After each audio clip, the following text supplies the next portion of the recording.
नमस्कार। आज के इस एक्सप्लेनर में हम एक ऐसी कहानी पर बात करने वाले हैं जो सीधे दिल पर चोट करती है। जरा सोचिए, एक महान सम्राट, एक पूरा साम्राज्य और उसकी सारी खुशियां, सब कुछ सिर्फ एक दिन के अंदर मिट्टी में मिल जाता है। एक ऐसी दुखांत दास्तान जहां घमंड, वादे और किस्मत का बोझ एक इंसान को पूरी तरह तोड़ कर रख देता है। चलिए शुरू करते हैं।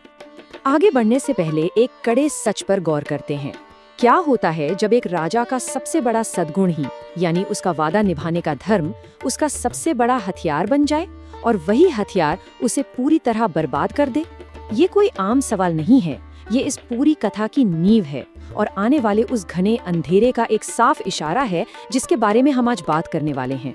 कहानी की शुरुआत वहां से होती है जहां राजा दशरथ अपनी ताकत, सम्मान और शांति के बिल्कुल शिखर पर थे। एक ऐसे शासक जिन्हें उनकी प्रजा पूजती थी और जो अब बस अपनी आखिरी ख्वाहिश पूरी करके अपनी विरासत को हमेशा के लिए सुरक्षित करना चाहते थे। ये वो वक्त था जब दशरथ ने एक बहुत ही खूबसूरत सपना देखा था। उन्होंने अपनी सभा में खड़े होकर बड़े फक्र से कहा, मैं अब बहुत बूढ़ा हो गया हूँ और इस जीवन में, इस धरती पर मेरे लिए बस एक ही काम बचा है और वो है अपने बेटे रामा को राजा बनाना। उनकी आखिरी और सबसे बड़ी खुशी बस यही थी कि वो जिंदा रहते हुए अपने बेटे को सिंहासन पर बैठा देख सके। कितना निर्दोष लगता है ना ये सब। और इस घोषणा के बाद अयोध्या का क्या माहौल था, आप पूछे मत। पूरा शहर जश्न में डूब गया। सड़कों पर फूल बिखरे थे, राजकीय रसोइयों से मुफ्त और स्वादिष्ट भोजन बांटा जा रहा था। कमाल की बात तो ये थी कि लंगड़े लोगों ने भी अपनी बैसाखियां फेंक दी और खुशी से झूमने लगे। कंजूसों ने अपना सोना तक बांट दिया। ये रोशनी, ये उमंग, ये सब आगे आने वाले उस भयंकर अंधेरे और विनाश के सामने बहुत बड़ा कॉन्ट्रास्ट खड़ा करता है। लेकिन जहां बाहर सड़कों पर फूल बिखरे थे, वहीं महल के बंद घुटन भरे कमरों में एक अलग ही कहानी आकार ले रही थी। अब माहौल थोड़ा गहरे तनाव और शांति की तरफ बढ़ता है, क्योंकि जाल बिछ चुका था। अब यहाँ हमें उस अदृश्य अटूट पिंजरे को समझना होगा जिसमें राजा दशरथ बुरी तरह फंसने वाले थे। ये पिंजरा था धर्म का। और देखिए, यहाँ धर्म का मतलब सिर्फ आम अच्छाई नहीं है। ये कर्तव्य और नैतिकता का वो कठोर रास्ता है जहाँ आपको अपने वादे हर हाल में निभाने ही होते हैं, चाहे उसकी निजी कीमत कितनी भी भयानक क्यों न चुकानी पड़े। और दोस्तों, यही एक नियम उनकी आखिरी बर्बादी का सबब बनने वाला था। अगर हम इन घटनाओं को ध्यान से देखें तो ये सच में हैरान कर देने वाला है। कैसे सिर्फ 24 घंटे के अंदर एक शक्तिशाली राजा आसमान की ऊंचाइयों से सीधा जमीन पर आ गिरता है। देखिए, सुबह राज्याभिषेक की घोषणा होती है, शाम तक पूरा नगर जश्न में डूब जाता है।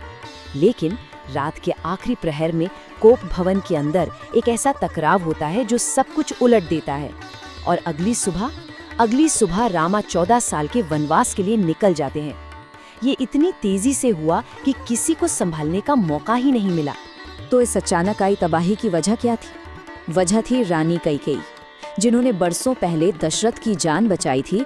वो अब अचानक अपने 2 पुराने वादों की मांग कर लेती है।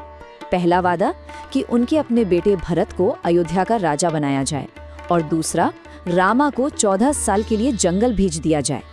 सोचकर देखिए, राजा का अपना आदर और उनकी उदारता ही उनके खिलाफ सबसे बड़ा हथियार बन गई थी। चलिए अब हम सीधे उस खौफनाक हवाविहीन कोप भवन के अंदर चलते हैं।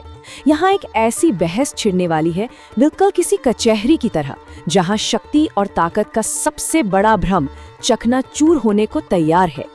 जब कैकेयी अपनी वो कठोर मांगे रखती हैं, तो पहली बार दशरथा को अपनी बेबसी का एहसास होता है। एक आखिरी कोशिश में वो गुस्से और लाचारी में चिल्लाते हैं, मैं इस दुनिया के राजाओं का राजा हूँ, धूप पड़ने वाली सारी जमीन मेरी है, मैं कुछ भी कर सकता हूँ। पर सच कहूँ तो उनकी ये चीख उस बंद कमरे में बिल्कुल बेअसर और खोखली लगती है। और इसके जवाब में कैकेयी क्या करती हैं? वो बहुत ही शैतानी ढंग से उसी धर्म को चुनकर राजा को पूरी तरह घेर लेती हैं। वो बेहद ठंडे दिमाग से उन्हें याद दिलाती हैं कि आपने ही मुझे एक सूर्य वंश के राजा से अपने वादे मांगने को कहा था, और वादे तो सच्चे होने ही चाहिए। ये साफ कर देता है कि राजा की अनंत शक्ति दरअसल कंडीशनल थी। वादा टूटा तो उनका पूरा वजूद और सम्मान वहीं खत्म। अब यहाँ एक शक्तिशाली सम्राट के भ्रम और सच्चाई के बीच का जमीन आसमान का अंतर देखिए। भ्रम ये था कि मैं राजाओं का राजा हूँ, मैं बिना डरे किसी को भी खुश या नाराज कर सकता हूँ। पर भयंकर सच्चाई क्या थी? दशरथ खुद मानते हैं कि उनकी हालत एक शेरनी के सामने खड़े एक लाचार हिरण जैसी हो गई थी, या एक जादुई घेरे में कैद उस सांप जैसी जो चाहकर भी हिल नहीं सकता। ये काफी दर्दनाक है। अब हम आगे बढ़ते हैं और इन वादों के असल असर को देखते हैं। कहानी उस मोड़ पर आ पहुंची है जहां दशरथ को एहसास हो चुका है कि जो आग उन्होंने अनजाने में लगा दी है, उसे बुझाने की ताकत अब उनके अपने हाथों में नहीं रही। और इस पूरी सिचुएशन में सबसे बड़ा झटका तब लगता है जब राजकुमार रामा सामने आते हैं। उनका दृष्टिकोण बिल्कुल साफ था, वादे निभाने चाहिए या फिर उन्हें करना ही नहीं चाहिए।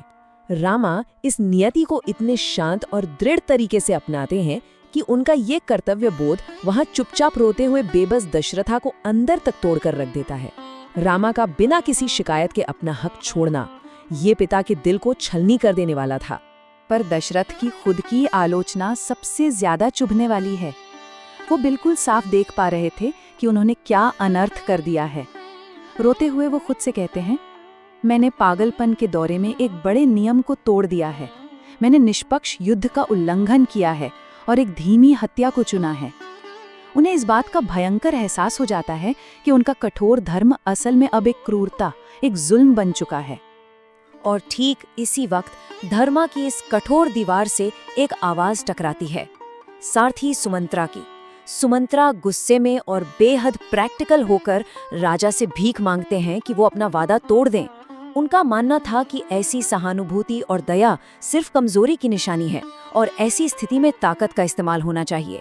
ये एक तरह से पुराने नियमों और नई सोच की बगावत का बहुत ही जबरदस्त टकराव था।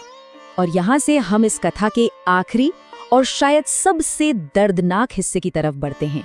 आइए इस दृश्य को ध्यान से समझते हैं, क्योंकि यह पूरा साम्राज्य और एक खुशहाल परिवार हमारी आंखों के सामने टूटकर बिखरने वाला है।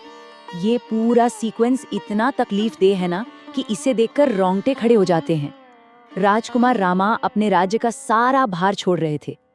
देखिए, पहले वो सोने का अभेद्य कवच पहनते हैं और फिर उसी चमकते सोने के ऊपर सन्यासियों वाली खुरदुरी पेड़ की छाल और घास की बेल्ट बांधते हैं।